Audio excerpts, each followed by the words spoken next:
sol tarafta. Pankartın arkasında duran kalabalığın solunda yer açmaya gayret edelim. Allah razı olsun.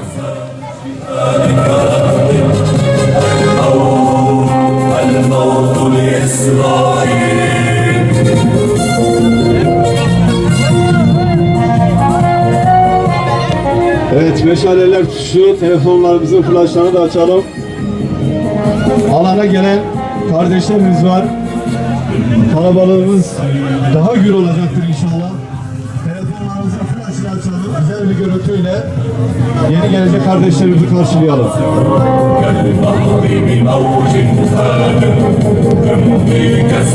Evet, şu anda olduğu gibi Allah razı olsun.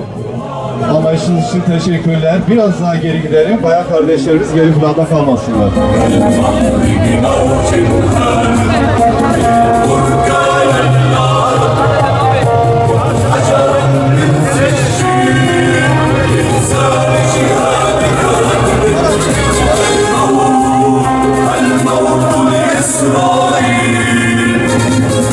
Hamd, alemlerin Rabbi olan Yüce Allah'a mahsustur. Salatu selam, hakkı tebliğ eden, zulme karşı korkusuzca kıyam eden Efendimiz Muhammed Mustafa'nın ve onun nurlu izinden giden tüm inananların üzerine olsun. Aziz Müslümanlar, kıymetli basın mensupları ve kalbinde zerre vicdan taşıyan bütün insanlık, bugün burada insanlık tarihinin şahit olduğu en büyük vahşetlerden biri karşısında hakkı haykırmak, sessiz yığınların ortasında mazlumun gür sesi olmak ve zalimin karşısında safımızı tereddütsüz bir şekilde ilan etmek için bir aradayız. Kıymetli Müslümanlar, Gazze'de insanlık tarihinin gördüğü en aşağılık, en acımasız soykırım tam 1000 gündür tüm dünyanın körleşmiş gözleri önünde vahşice devam etmektedir. Uluslararası hukukun yerle yeksan olduğu, ikiyüzlü insan hakları örgütlerinin sustuğu ve küresel adalet maskesi takan tiyatroların tamamen çöktüğü bu karanlık 1000 gün sadece Siyonizmin kanlı vahşetini değil, aynı zamanda bölge devletlerinin ve işbirlikçi rejimlerin içine düştüğü o derin zilleti ve rezilliği de ibretlik bir şekilde tarihe kazımıştır. Küresel emperyalizmin baş aktörü olan ABD, bu soykırıma verdiği sınırsız siyasi ve askeri destekle bu kanlı katliamın birinci derecede sorumlusu olmuştur. Dahası ABD'nin diplomatik ayak oyunlarıyla sahneye sürdüğü terör şebekesine nefes saldırmaktan başka hiçbir amaca hizmet etmeyen 10 Ekim'deki o sözde ateşkes tiyatrosu tam 1000 masum Filistin'in daha şehadetine yol açmıştır.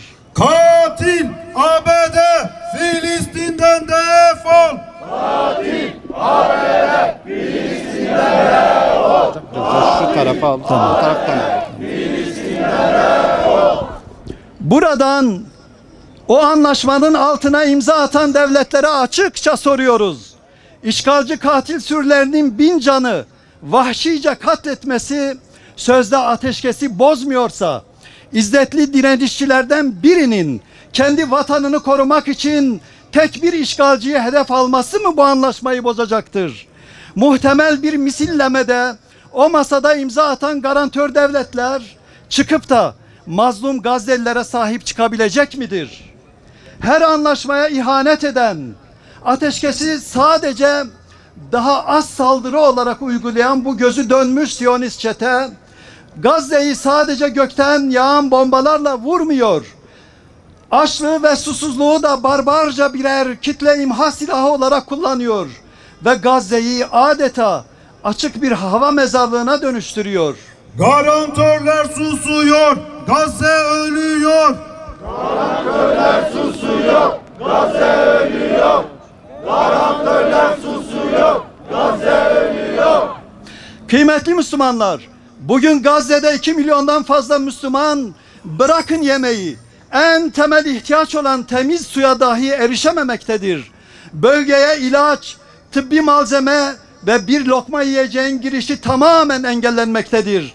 Bizler klimalı, konforlu evlerimizde bile tahammül etmekte zorlandığımız bu kavurucu yaz sıcaklarında milyonlarca mazlum derme çatma naylon çadırlarda susuz ve ekmeksiz bir ölüm kalım mücadelesi vermektedir.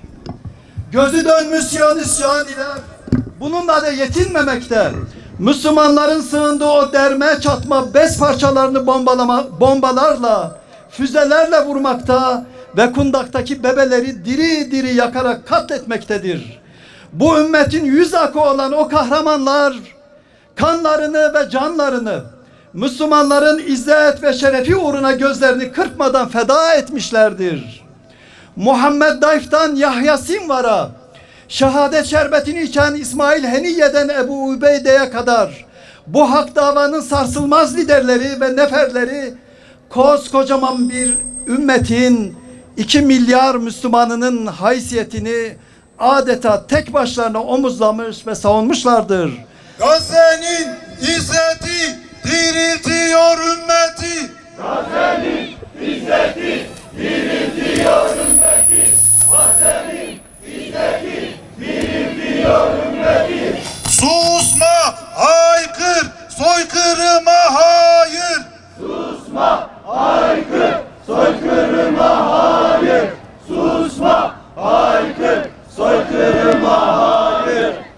Tarih bu dönemi İslam coğrafyasının ve bütün insanlığın en büyük, en karanlık utanç sayfası olarak yazacaktır.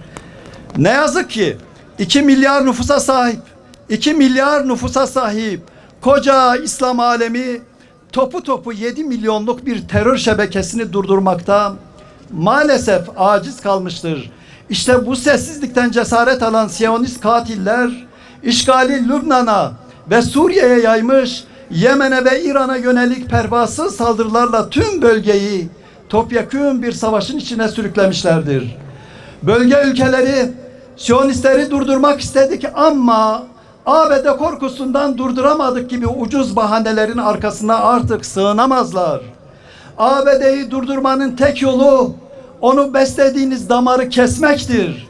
Sizler soykırımın tam ortasında katliamları açıkça finanse eden Siyonizmin hamisi Trump'a verdiğiniz 3 trilyon dolarlık yatırım sözünü derhal iptal etseydiniz ey Arap ülkeleri, o da yularını tuttuğu Siyonistleri anında durdururdu. Katilin kasasına milyarlarca dolar akıtmaya devam edip sonra da çaresizlik edebiyatı yapmak açıkça ümmetin aklıyla alay etmektir. O sözde ateşkes anlaşmalarına Filistin tarafının güvencesi ve garantörü olarak imza atan ülkeler ve Trump'ın adeta bir emlak projesine dönüşen o sözde barış kurullarına koşa koşa katılan devletler bugün tam anlamıyla tasfiye olmuş durumdadır. O masada kurulan uyduruk kurumlar da Trump'ın ve Siyonizmin ticari çıkarlarını, o kirli planlarını bölgede uygulamaktan başka hiçbir işe yaramamıştır. İslam ümmeti kabul etmez zilleti. İslam ümmeti kabul etmez zilleti. İslam ümmeti kabul etmez zilleti. Kıymetli Müslümanlar, bugün Müslümanların izzetini, şerefini, namusunu ve Mescid-i Aksa'nın onurunu koruyan bir avuç şanlı direnişçiyi ABD'nin isteğiyle silahsızlandırma peşine düşenler açıkça büyük bir ihanet içerisindedir. Buradan tüm dünyaya ve yerli işbirlikçilerine en gür sadayla haykırıyoruz. Silahsızlandırılması gerekenler öz vatanlarını, namuslarını ve mukaddesatını korumak için canlarını ortaya koyan Gazze'li mücahitler değildir. Silahsızlandırılması gereken asıl güç elinde gayrimeşru nükleer silahlar bulunduran, fiilen 3 ülkeyi işgal altında tutan ve bölgeyi kan gölüne çeviren o katil, o gayrimeşru Siyonist terör şebekesidir. İnsanlık vicdanı Siyonizmi yenecek. İnsanlık vicdanı Siyonizmi yenecek. İnsanlık vicdanı Siyonizmi yenecek. Buradan şunu haykırıyoruz: Gazze'deki direniş İslam ümmetinin onur ve haysiyet savaşıdır. Tekrarlıyorum. Gazze'deki direniş İslam ümmetinin onur ve haysiyet savaşıdır. Bu savaşa sırtını dönenler, koltukları ve dolarları uğruna Siyonizme ve ABD'ye uşaklık edenler, tarihin, insanlığın ve Yüce Allah'ın huzurunda mutlaka lanetlenecek ve çok ağır bir hesap vereceklerdir. Rabbimizden yürekten niyazımız odur ki Gazze'de kahramanca direnen kardeşlerimize nusretini indirsin. Şehitlerimizi rahmetiyle kuşatsın. Yaralılarımıza şifa versin. Mazlumlara sabır versin.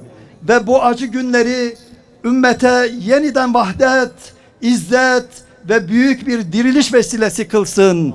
Amin, amin. Velhamdülillahi Rabbil alemin. Esselamu aleyküm ve rahmetullah.